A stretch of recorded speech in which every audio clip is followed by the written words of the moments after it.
ही कथा पूर्णपणे स्वरचित आहे आणि काल्पनिक आहे आणि सर्व वयोगटासाठी खुली आहे. तर जगावेगळी पैज. संध्याकाळची वेळ होती आणि संकष्टी चतुर्थी असल्यामुळे सिद्धिविनायकाच्या मंदिरासमोर भाविकांची ही मोठी रांग लागलेली होती. एकीकडे भाविकांची मोठी रांग होती तर दुसरीकडे तेवढीच भिकाऱ्यांची सुद्धा रांग आणि गर्दी होती. या भिकाऱ्यांच्या गर्दीमध्ये एक जोडपं बसलेले होते. अंगावरचे कपडे फाटके होते. त्या जोडप्यामध्ये तिचं नाव होतं लक्ष्मी आणि तिचा नवरा होता अशोक. आणि विशेष म्हणजे त्यांच्याकडे एक छोटंसं तारुण्य बाळ होतं. 6 महिन्याचं ते बाळ. फक्त माणसाचा गोळाच हो. आणि आपण जसं हे दारिद्र्याचं आयुष्य बघतोय असं आयुष्य, बिकट आयुष्य आपल्या लेकराला येऊ नये म्हणून ते दोघंही केविकाने देवाला प्रार्थना करत होते. कारण प्रार्थना करण्यापलीकडे त्यांच्याकडे काहीच नव्हते. हाताला कुठले काम मिळत नसल्यामुळे दोघेही भीक मागून आपलं जीवन जगत होते. पण त्या दिवशी एक चमत्कार झाला. मंदिरासमोर एक काळी क्रेटा गाडी येऊन उभी राहिली आणि त्या गाडीमधून पांढरा शुभ्र पोशाख घातलेला धिप्पाड देहाचा एक सावकार खाली उतरला. त्याच्या बोटामध्ये सोन्याच्या अंगठा आणि गळ्यात चैन होती. मंदिरातून दर्शन घेऊन येता पायऱ्यावरून उतरताना त्याचं लक्ष त्या तानुल्या बाळाकडे गेलं. थंडीने कुडकुडत होते. त्या बाळाला पाहून त्याच्या मनात एक विचार आला. जवळ उभ्या असलेल्या त्या अशोकला त्याने खुणावलं आणि आपल्या जवळ बोलवलं आणि त्याच्याशी त्याला बोलता काही प्रश्न विचारले आणि सांगितलं की तू किती कमवतोस वगैरे. त्याने त्याची उत्तरं दिली. त्याने सांगितलं की मी तुझ्याशी एक पैज लावतो. तो अशोक गप्प बसून ऐकत होता. त्याने सांगितलं, हे बघ, मी तुला 5 लाख रुपये देतो, पण या बदल्यात तू एक काम करायचं. तुझ्याजवळ असेल हे तांदळे विकून घ्यायचं आणि रस्त्याच्या एका कडेवरून दुसऱ्या कडेला फेकायचं. काय? ही कसली विचित्र पैज? आणि सांगा, यामध्ये माझ्या लेकीचा जीव गेला तर तुम्हाला काय मिळणार हो? सावकार जरा छदमी हसला आणि म्हणाला, मला काही नको आहे, पण हे बघ, ते मूल जगलं तरी तुला 5 लाख रुपये मिळणार आणि ते मूल गेलं तरीही तुला 5 लाख रुपये मिळणार. तू तर तुझं आयुष्य चांगल्या प्रकारे जगू शकेल. खरं सांगायचं तर त्या भिकाऱ्याने एवढे पैसे एकाच वेळेस कधीच पाहिलेले नव्हते. जवळच बसलेली लक्ष्मी आपल्या बाळाला पाजत होती आणि तिने हे सगळं ऐकलं. जेव्हा अशोक तिच्या जवळ गेला तेव्हा तिने त्याला 7 नकार दिला. धनी, काय करताय तुम्ही हे? आणि मी माझ्या लेकराला कशा काय मारू? हे बघा, जो देव तोच देतो, तोच तर चारा देतो. आणि मी ही पैसे स्वीकारणार नाही. तुम्ही हे पैसे नको आपल्याला, देऊन टाका त्याचे पैसे त्याला. मी माझ्या लेकराला तुमच्याजवळ देणार नाही. पण अशोक कसला ऐकतो हो? त्याने मनाशी पक्का निश्चय केला होता. अशोक कसा विचारी आणि बुद्धिमान होता. त्याने विचार केला होता, आपली पैज अशी लावलेली आहे की मी डोळे बंद करायचे आणि माझ्या लेकराला रस्त्याच्या एका कडेवरून दुसऱ्या कडेला फेकायचे. पण मी फक्त डोळे बंद करायची अट ठेवलेली आहे. माझे कान तर उघडे राहणारच आहेत ना. जरी मला रस्त्यावरच्या गाड्या दिसल्या नाही तरी मला कानाने गाड्यांचा आवाज ऐकू येणार आहे. त्याने लक्ष्मीचं काहीही ऐकलं नाही. त्याने फक्त सांगितलं, हे बघ, देव पाहिजे त्याला कोण नाही.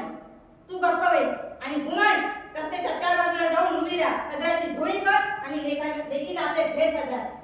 माझ्यावर विश्वास ठेव, बाप आहे मी तिचा. शेवटी लक्ष्मीचा नाईलाज झाला आणि ती रस्त्याच्या त्या बाजूला जाऊन उभी राहिली. जवळ उभे गाडीला टेकून उभा असलेला तो सावकार हे सगळं पाहत होता. पण त्याला वाटलं होतं की कुठलाही आईबाप फक्त पैशासाठी आपल्या लेकराला मारणार नाही आणि हे माझे पैसे मलाच राहतील असा त्याला पक्का विश्वास होता. म्हणा खात्रीच होती ना. पण त्याचा हा विश्वास फेल गेला. थोड्या वेळात अशोकने आपल्या लेकराला आपल्या जवळ घेतलं. लक्ष्मीकडून हिसकावूनच घेतलं होतं बाळाला. त्याने लेकराला जवळ घेतलं आणि लेकराला एकदा पूर्णपणे डोळे भरून पाहू लागला तो. शेवटी बापाचं काळीज हो. ते येऊनच लेकरू 6 महिन्याचं ते बाळ मांसाचा गोळा असतो. त्याने लेकराचं पूर्ण डोळे भरून पाहिलं. पटापट त्याचे पापे घेतले. छातीशी घट्ट कवटाळलं. त्या सावकाराला सुद्धा घरीवरून आलं.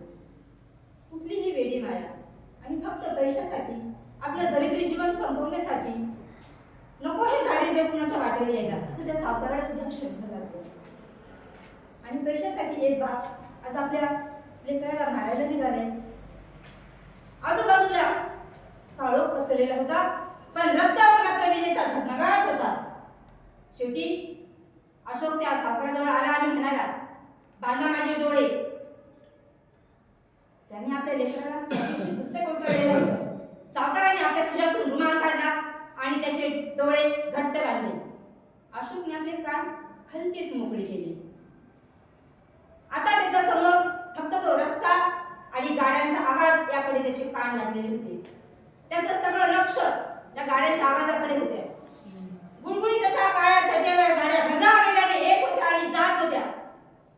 रस्त्याच्या दुतर्फा गाड्यांची गर्दी होती.